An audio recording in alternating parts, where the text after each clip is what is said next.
In this video, we're going to put together the user interface for selecting our avatar. So, when we select our avatar, we'll be able to select it from one of two different places. Either the camera itself, meaning take a new picture, or from a existing image that is on your device. In addition, I also want to enforce that all avatars are square. So we'll be able to, we're going to put in some logic to allow the user to crop their image so that it becomes square.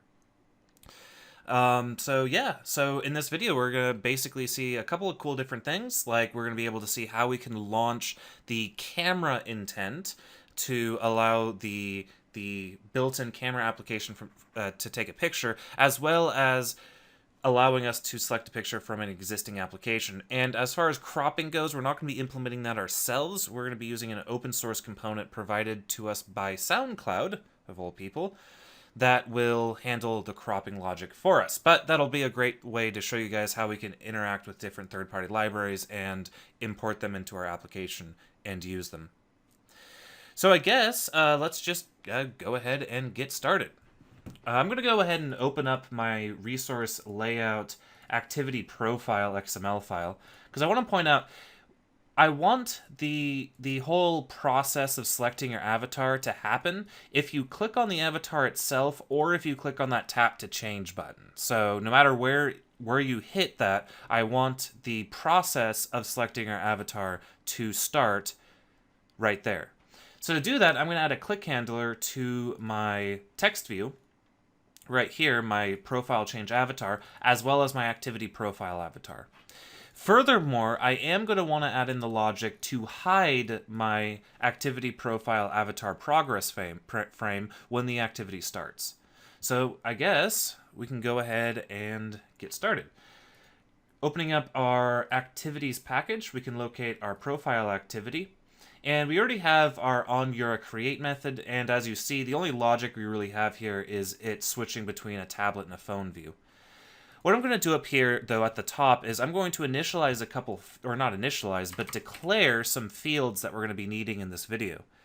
The most obvious fields that we're going to need are going to be our private image view avatar view, as well as our private view avatar progress frame. Now, I'm just doing private view avatar progress frame, even though this is a frame layout. And the reason I'm doing that is because a view can be shown or hidden. We don't need to be very specific about what kind of class it is, because we have all the functionality we need in the view itself. However, there's going to be another entry that I need to have in here, and that is our temp image file. So what I'm going to do is I'm going to say private file. Now, for the private file that I'm going to use, as far as which class, I'm going to be using the one that comes out of the java.io package. And so what is a file? Well, a file is kind of an interesting concept in Android and in Java, where a file is just sort of this idea of a directory or a specific file. You don't think of a file as an open stream reader, for example, or anything like that. It's not an open stream, it's not anything like that. It's just this sort of concept of a file that we can act upon inside of our code, whether or not that particular file or directory exists. Now, I'm going to go ahead and call this file our temp output file. And what this file represents is this file is going to be used in our application when we, for example, take a picture.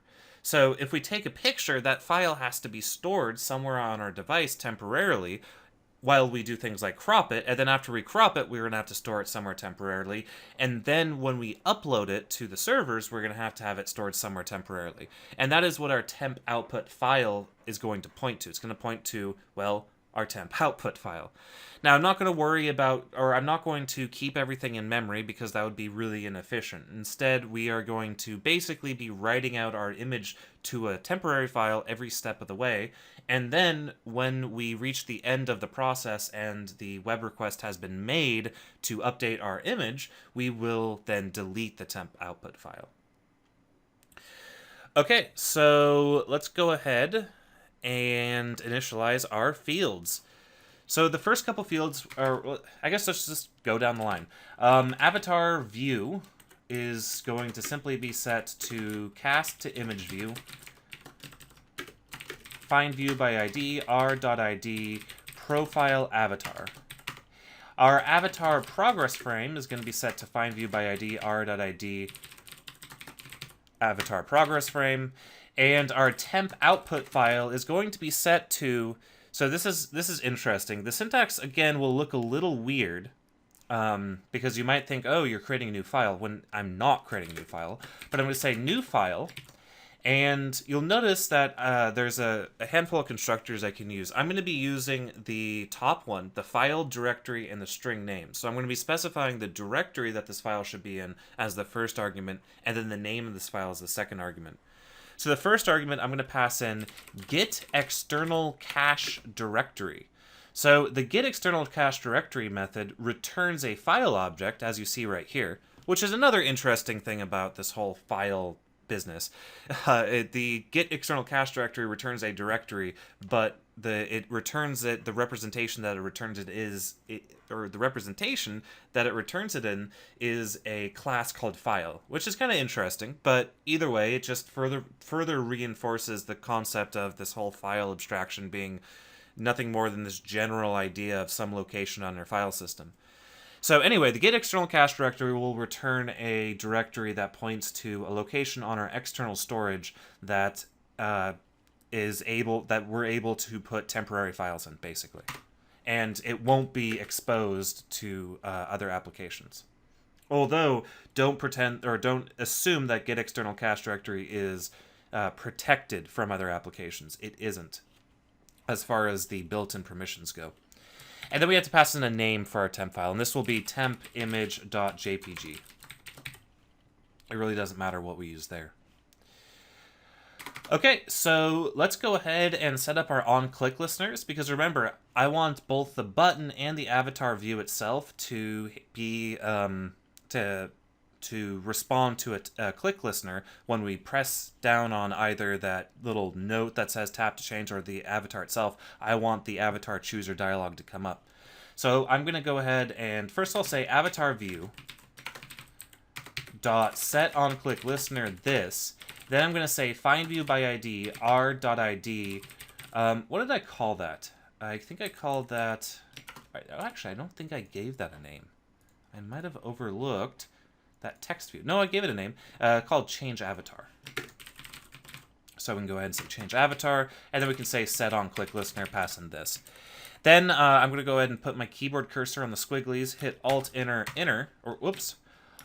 down Enter to make this class implement the onClick listener interface. So as you see, what happened here is we now implement the onClick listener, as you see in the class declaration, and we also, at the bottom here, have the actual implemented method here on click. I will change the parameter name to view, however, because I find single letter parameter names to be gross. Okay, so now that we've done that, I'm going to go ahead and say if view, or I'll go ahead and say int viewID equals view.getID. Then I'm going to say if viewID equals r.id change avatar, or viewID equals r.id.avatar, activity profile avatar that is, then I'm going to say change avatar. So I'm invoking a method that doesn't exist yet. And there's a couple ways we can make this method exist. We could come down here and say private void change avatar if we wanted to. Or if we wanted the IDE to do that for us, we could put our keyboard cursor on the red, hit Alt Enter, and hit Enter. And then hit Enter one more time, and now we have our generated method, change avatar.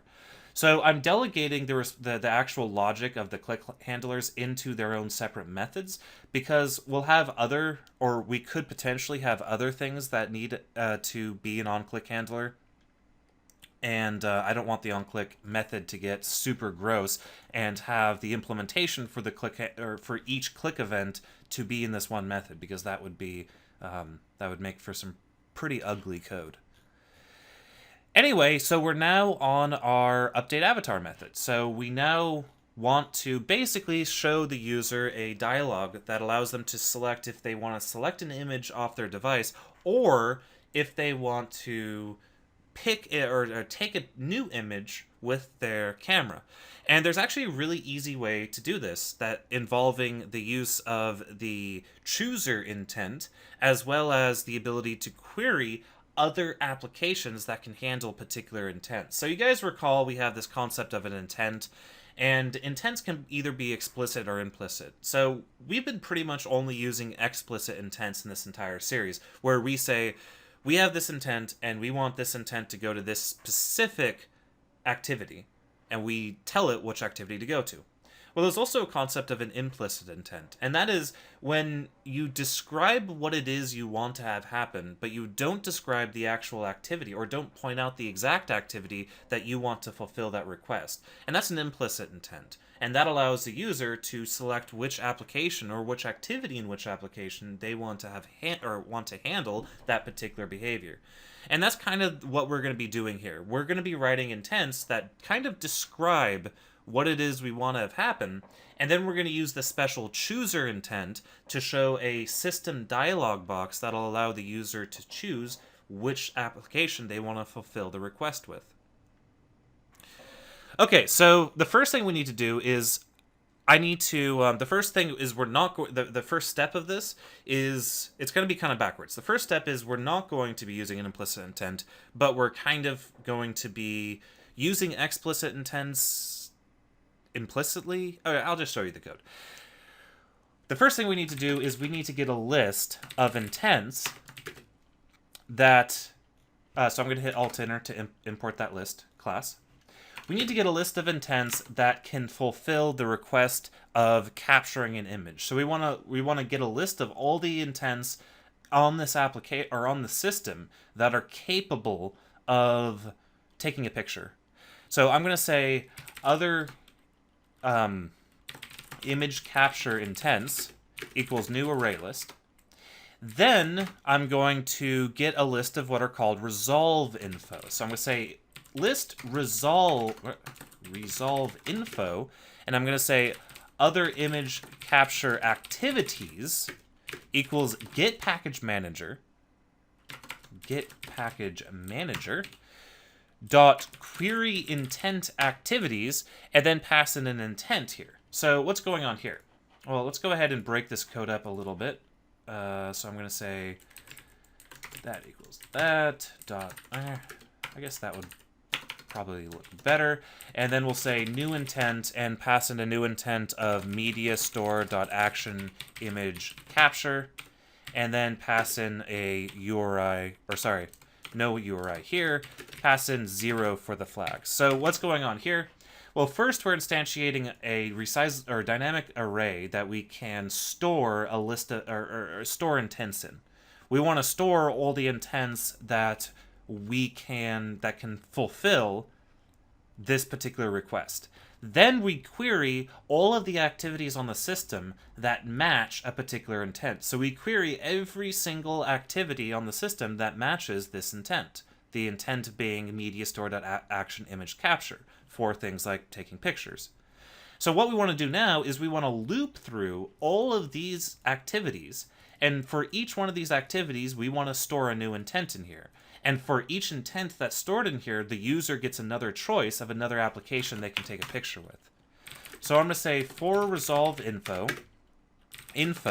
in other image capture activities. And basically here I'm just going to create an intent. So this intent, so again, this resolve info represents an activity on the system that may not even be, or most likely will not be, in the same task or in the same application as what we're in. We're actually reaching over into other applications on the device when doing this. So I'm going to say capture intent equals new intent media store dot action image capture. But now here's where it gets interesting. Again, this isn't going to be an implicit intent. This is going to be an explicit intent where we're going to tell the operating system exactly which activity we want to invoke. So to do that, I'm going to say capture intent dot set class name, and I'm going to set it to what we received from the resolve info. So I'm going to say info.activity info.package name and info.activity info.name, which will be the package name and the class name of this thing that got resolved. The last thing I need to do to this intent is I need to describe or tell it where I want it to place the image that it captures. So when, like, let's say we take a picture, where on the device should that picture activity dump that picture that was just taken? So I'm going to say capture intent dot set put extra. And you guys are already familiar with the concept of extras. The extras are just extra pieces of data that we can pass to the activity that we're launching. Media store dot extra output. And for here, I'm going to pass in a URI. So I'm going to say URI dot from file temp output file. So I'm going to pass in a URI, and I'm going to say URI dot from file to construct a URI to a file. Now, a URI, if you're not familiar, is a uniform resource identifier, and what it allows us to do is it allows us to locate either basically a URI, a URL, for example, Uniform Resource Locator, is a subset of URIs, for example, and it'll in general take the same sort of syntax. So it can specify a protocol, a path, a domain, etc. Anyway, this particular URI is going to come from a file, and it's going to be a file URI. It's not going to be a web URI. Anyway, now that we've constructed the intent out of the resolve info, we can now add it to our other image capture intent and simply say capture intent. Now we're going to go ahead and create our implicit intent. So these intents that we queried the operating system for are really the ability to take a picture. Now I want to create the pick intent, or the intent that's responsible for selecting an image off of your device. So I'm going to say intent dot select image intent equals new intent, and in this case it's intent action pick. Now this is going to be a implicit intent, and we know it's an implicit intent because we're not going to explicitly specify the class that the activity will resolve to. So we're letting the operating system choose which actual app and which activity and which actual app to invoke. So I'm going to say select image intent dot set type, and this is going to be a MIME type for images. So I'm going to say image slash star to basically tell the operating system, go find me an activity that can pick a image out of it, basically. Then, now I'm going to go ahead and create the chooser intent. So I'm going to say intent chooser equals intent dot create chooser, passing in our target intent, which is going to be our first intent, our select image intent, the implicit one, and then a title, and this is going to be choose avatar. Then, on the chooser intent, I'm going to say chooser.putExtra and pass in intent.extra initial intents, and then I'm going to pass in a array of parsables.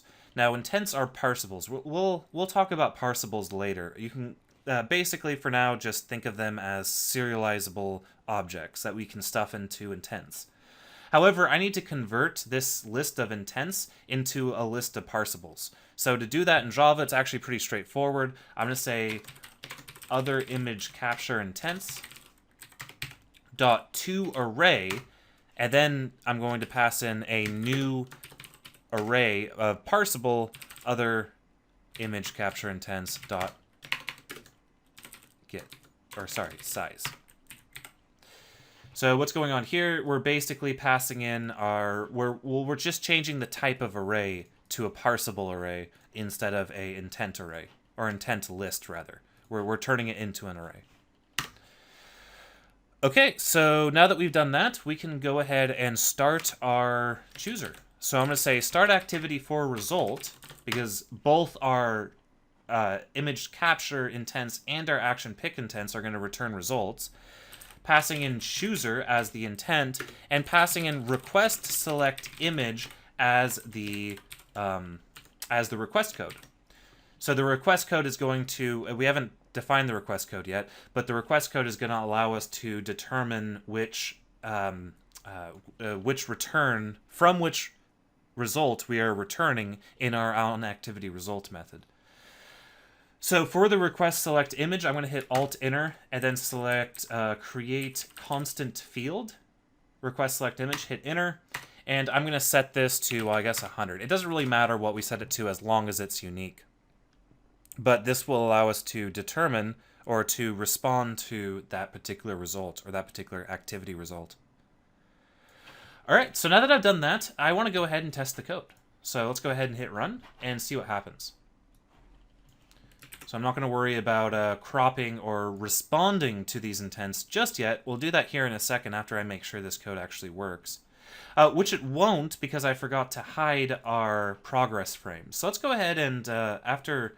I'm going to wait for that to pop up. I'm going to hit cancel. And I'm going to go back into onCreate, and I'm going to go ahead down here at the bottom and say avatar progress frame dot set visibility view dot gone to tell our progress frame to go away. Now I'll hit play.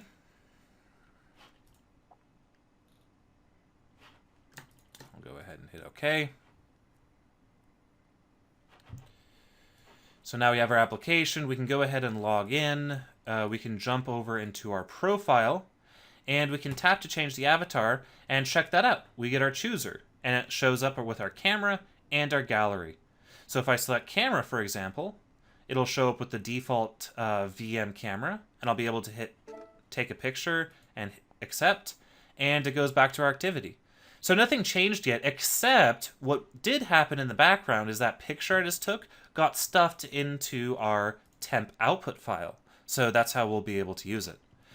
In addition, we can also select gallery, but in this case, we're not going to have anything to select because there's nothing here in our gallery to select. So yeah, let's go ahead and write the rest of the code here. So the rest of the code, all I want to do is I want to pop open SoundCloud's cropping activity, and I want to respond to that, basically. And then I'll put a to-do there because we're not going to hook into our web service quite yet. So let's go ahead and get started. So since we want to go ahead and open up our cropping right when we respond to our activity result, right when we get a result back from our image capture or image picking, let's go ahead and actually import that dependency into our project, actually get the SoundCloud library in our project correctly. So how we do that is we jump into our module app build.gradle file, and we come down here to dependencies, and I'm going to add compile com.soundcloud.android:android-crop, and we're going to use version, so version 0.9.10 at AAR. So this just defines a new dependency that we have, and I can hit sync now, and what'll happen is Gradle will pull down that file for us. So that's pretty awesome of it. And now we have SoundCloud's cropping. But there's one more thing we need to do. The open source library that SoundCloud put together, it has an activity inside of it. Now that activity is now part of our application. Even though it comes in as a dependency, it's still part of our application. Meaning, since it's an activity that's part of our application, in order to switch to it, what do we need to do? We need to add it to our manifest. So let's open up our manifest XML file, and let's add that activity in. I'm going to say activity, then I'm going to give it a name of com.soundcloud.android.crop image activity. And you see the autocomplete didn't quite work, but it did stop erroring out once I got that written out in its entirety. But make sure you add that to your manifest. All right, coming back into profile activity, let's go ahead and finish this off because we really only have one more method we need to write. Before we do, I need to add one, or no, I don't. So yeah, let's go ahead and say public override, or override public, void on activity result. Now remember, that's the method that's returned or invoked by the Android operating system when start activity for result finishes. And it takes in a request code, a result code, and an intent data. Now, for onActivity result, I want to say if the result code does not equal result OK, then I want to go ahead and delete our temp file and exit. So I want to say temp output file dot delete and then return. So it's saying result of file.delete is ignored. That's irrelevant. So basically what I'm saying is if our requesting an image or trying to capture an image, trying to crop an image, if that fails at all, just delete the temp output file and return. Now I want to put in two if statements. The first one is if the result code equals request select image, that means that either our request code, not result code. Thank God Lint saved me again. I was like, why would that code be highlighting as an error? It's like, oh, that's why I used result code and not request code.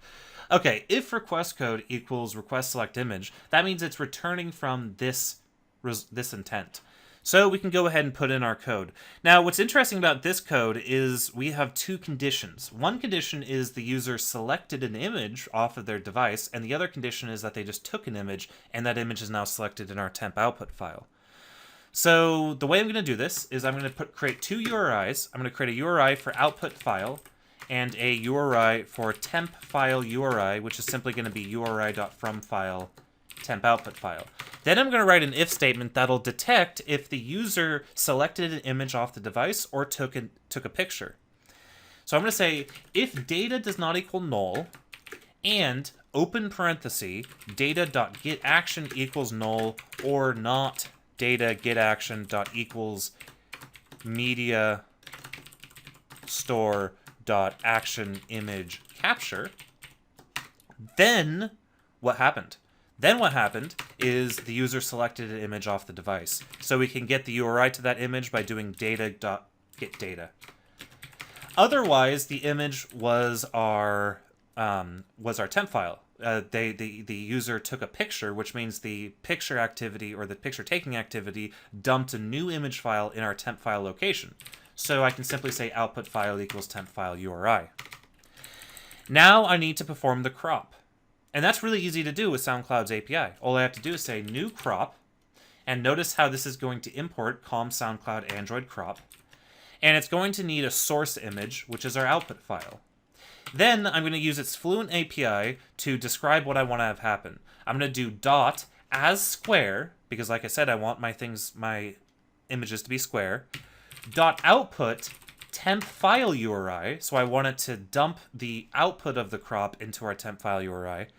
Dot start, and then pass in this. The start method is going to start the new activity, and it needs a activity context for to start a new activity. So by doing dot start, it'll actually start the SoundCloud activity. Now, it's going to, we're not going to see source code here, unfortunately. What it's going to do is it's going to launch that activity. It's going to launch it as a start activity for a result. Meaning, how do I handle once the crop activity is done? How do I handle that? Well, I handle it in my activity on activity result, just like what we did here for our request select image. So to do that, I'm going to add another else if, or an else if here. I'm going to say else if request code equals crop.request code, or request crop, sorry. And I want to go ahead and say equals there. And then here, what I'm going to do is I'm basically going to say to do send temp file URI to server as new avatar. And then in addition, I'm going to go ahead and say avatar view dot set source, or set image rather. And I'm going to set image, and then I'm going to pass in set image URI, and I'm going to pass in temp output file. So that's just URI.fromFile temp output file. So that's just going to set our avatar view to whatever we selected for our avatar. All right, let's go ahead and test this. Let's hit play.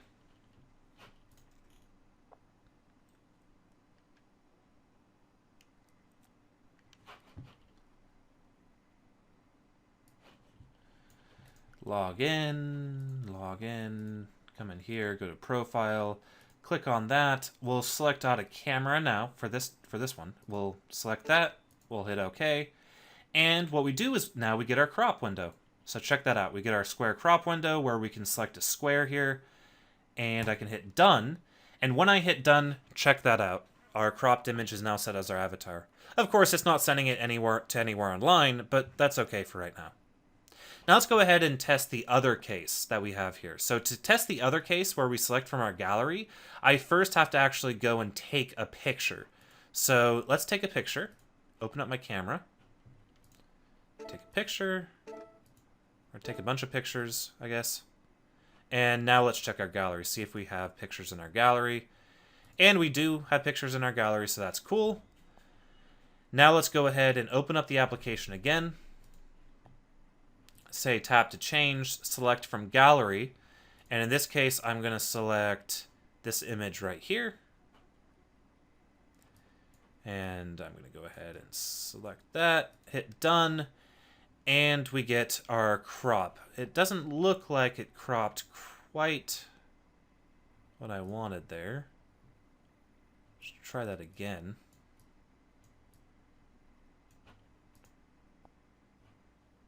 Oh, yeah. I know what's wrong. Basically, what's going on here is because the first time I select an image, it's going to set the image URI. Then the next time I set an image, it's going to set the image URI to the same URI, and it's not going to reload the file. So to fix this, for testing purposes, I can first say avatar view dot set image resource to 0, which will clear out the image entirely, and then set the image URI to the temp output file. So by doing that, we'll now be able to come in here. I really should be launching the profile activity directly. We'll start doing that soon here, because it's getting really annoying having to log in all the time. So let's go ahead and hit done, and we get that. Tap to change, select gallery. Come here, select that image, and then crop it. Let's just do one of those O's there so we can know that it's being set properly. Hit done, and as you see, it works. So it works in both cases, either when we take it from the camera or we take it from the gallery. All right, so that is handling basic images.